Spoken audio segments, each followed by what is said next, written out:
ขอน้ำแข็งก้อนสีเย็นเย็นใส่จอกเหล้าเย็นบ่ต้องมีโซดาเจ้าของห้านเพิ่นแนมเบิ่งหน้าว่าเฮาเป็นบ้าหรือว่าเป็นหยังน้อแนวเพิ่นบ่ฮู้ว่าเฮาเจ็บกระดอสิบอกอีแม่อีพ่อก็อยากอายก็ย้อนผู้สาวของอ้ายเขาเบิดใจสิกอดจังใดดึงจังใดก็บ่อยู่เสียงน้องเว้ากับอ้ายว่าเฮาไปต่อบ่ได้ซาดหน้าตอนบ่ายๆจึงพอกันเด้อซาดหน้าบ่มีอ้ายขอซาดนี้ให้น้องอยู่กับอ้ายขอห้องจากใจคันเป็นไปได้อย่าทิ่มกันเด้อเจ็บบ่มีบ่อนไว้ซาดหน้าตอนบ่ายที่น้องเสนอน้ำตาสั่งได้ซ้ำเฟอปั๊มปั๊มเปอเปอเสใส่หันเรา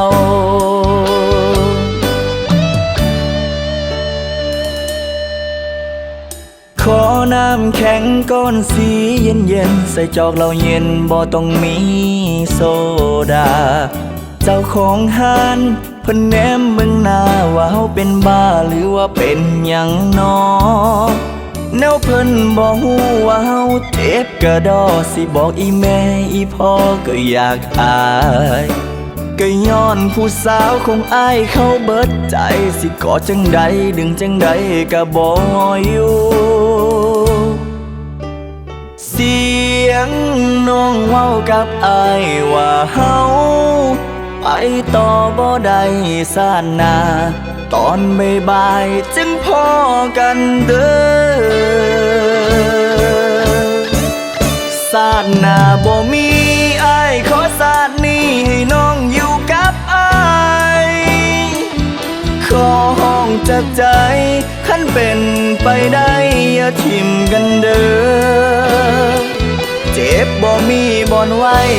ซาดหน้าตอนบ่ายที่น้องเสนอน้ำตาสั่งได้ซ้ำเฟอปั๊มปั๊มเปอเปอเสใส่หันเรา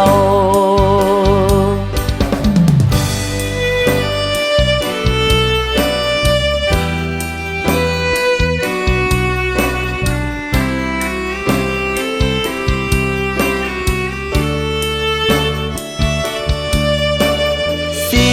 ยงน้องเว้ากับอ้ายว่าเฮา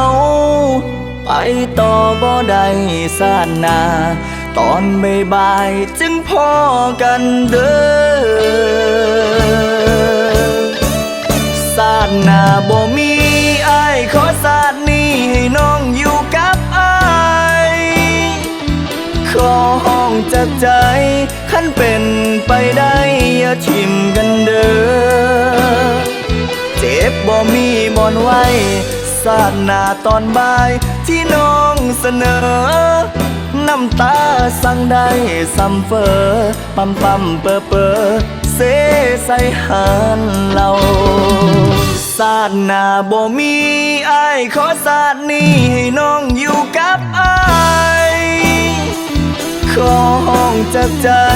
คันเป็นไปได้อย่าทิ่มกันเด้อเจ็บบ่มีบ่อนไว้ซาดหน้าตอนบ่ายที่น้องเสนอน้ำตาสั่งได้ซ้ำเฟอปั๊มปั๊มเปอเปอเสใส่หันเรามือนี้สองคนกับเงาเบิดคำสิเว้าย้อนเจ้าเบิดใจ